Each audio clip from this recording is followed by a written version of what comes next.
شيء ما استطاع أن يدبر الكون. ولهذا وجد من أحد من يقول أن العلم الإمام يعلم الكون كله في يد الإمام كفلقة يطلع على الكون كله. نريد أن نسمع هذا ونعرف. يعني إذن تقول محظور الثالث أنه شرك في الأسماء والصفات، التي نسبها المولى لنفسه واختص بها ذاته العلية. نسبوها للأئمة، ما دام أنهم أصحاب ولاية تكوينية لابد أن يعطوهم ما لله من الصفات من العلم والقدرة والإحاطة وكل شيء. نسمع هذه الوثيقة لهذا المعمم الشيعي.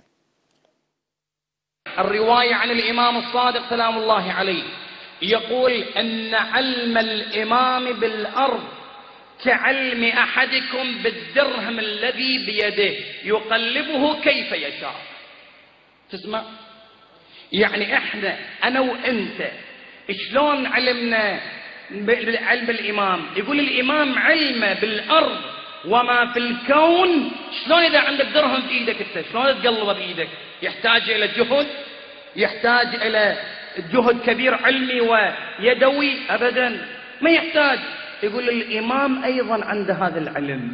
وأيضا رواية أخرى عن الإمام الصادق سلام الله عليه يقول أن الله، شوف العبارة شوف بدايتها وتأمل شوية، تأمل الشباب إخواني اسمعوا هالرواية وأريدك يوم اللي تطلع هذا فكر أهل البيت موجود عندك، يوم اللي تقاعد على الفيسبوك أو على المنتديات أو على المواقع لما واحد يسألك ويدخل معاك بنقاش لا تشرد، اقرأ النقاش وسمعه زين وانقله إلى الآخرين علشان يعرفون احنا أصغر واحد فينا هو عالم من علمائهم. الآن التفت شوف الرواية. يقول الإمام الصادق، يقول هذه عبارة الإمام الصادق يقول أن الله يستحي من عباده أن يأمرهم بإطاعة أحد منهم ويحجب عنه الغيب. يقول له أنت، الله يقول له أنت طيع فلان نبي فلان إمام ويحجب عنه الغيب. ما يصير، لأنه هذا إمام يعني عندك ارتباط وحسب تعبير اليوم في كونكشن مباشر بينه وبين الله تبارك وتعالى. أنا أقول أن الله يأمر عبده أطع هذا ويحجب عنه الغيب. يقول أن الله ليستحي من عباده، الله يستحي من عبده أن يأمره بإطاعة إمام ويحجب عنه الغيب. ثم يقول الإمام، يقول إن الإمام ليعلم بخفقات جناح كل بعوضة. شايف هذا البعوض وهذا الجناح؟ يعلم بعدد خفقات جناح البعوض. يعني الله تبارك وتعالى تقول شلون ها؟ إن الإمام لا يعلم بخفقات جناح كل بعوضة. نعلق في الشيخين. التعليق بآيتين من كتاب الله. نسأل هل الإمام يعلم علم ما كان وما يكون؟ يقول هو يطلع على كل شيء. الأنبياء يعلمون ما كان وما يكون؟ لا يعلمون. طيب الله سبحانه وتعالى يقول ولقد أرسلنا رسلا من قبلك منهم من قصصنا عليك ومنهم من لم نقصص عليك. الأنبياء لا يعلمون كل جزئية مما مضى، يعني علم ما كان كله لا يعلمونه. قل لو كنت أعلم الغيب ما كان لما يقولون الإمام يعلم ما كان وما سيكون إن أردنا جميع الجزئيات في الكون هذا لا يصح، لأن النبي نفسه لا يعلم كل جزئية. يعني مجموعة من الرسل الذين سبقوا هل يعلمهم النبي؟ لا. الذين لم يقصهم الله عليه لا يعلمهم. فإذا جاء رجل يقول النبي يعلم كل شيء من الماضي لا يصح. ويقول تبارك وتعالى ألم يأتهم نبأ الذين من قبلهم قوم نوح وعاد وثمود والذين من بعدهم لا يعلمهم إلا الله.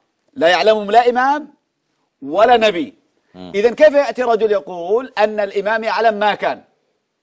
حتى النبي صلى الله عليه وسلم لا يعلم بمجموعة من المنافقين الموجودين في المدينة. قال ومن أهل المدينة مردوا على النفاق لا تعلمهم الله يعلمهم نحن نعلمه. إذن هؤلاء المنافقون هل كان يعلمهم النبي؟ سؤال للشيعة. هؤلاء المنافقون يقول الإمام يعلم كل شيء كالدرهم في يد أحدكم تقلبه كيفما تشاء. هل كان يعلم هؤلاء المنافقين الذين في المدينة؟ لا يعلمون. الله يقول لا تعلمهم.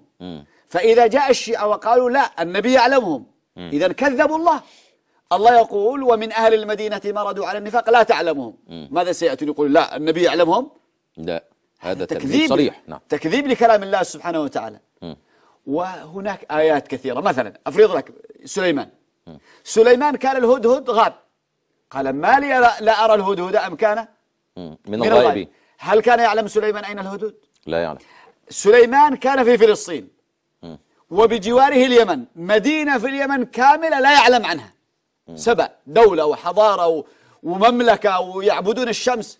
قال سننظر أصدقت لا ده أم كنت من الكاذبين. فضل الشيخ خالد ده هو قال له حاجة تانية، يعني أحط بما لم تحط به وجئتك من سبأ بنبأ يقين. يعني أنا الهدهد بيفتخر على سليمان بأنه علم شيئا لا يعلمه. سليمان إمام؟ هو سليمان سيد الأئمة. طيب هل كان يعلم اليمن؟ دولة كاملة بمملكة، ولا يقول يقلبها كالدرهم. ده قال حاجة خطيرة هنا فضل الشيخ خالد. قال هذا الرجل إن الله يستحي من عباده أن يأمرهم بإطاعة أحدهم ويحجب عنه الغيب. يعني أي أن الله أمرنا بإطاعة هي الرواية عندهم ويحجب عنه خبر السماء، لكنه حوصلها. نعم. لأن خبر السماء يعني يأتيه الوحي من الله. ما في الحسينيات بقى ما بيبقاش حد دريان. يعني إذا فهمنا أن كلامهم هذا موافق لكلام الله ولا مخالف له؟ مخالف طبعا، مخالف لكلام الله سبحانه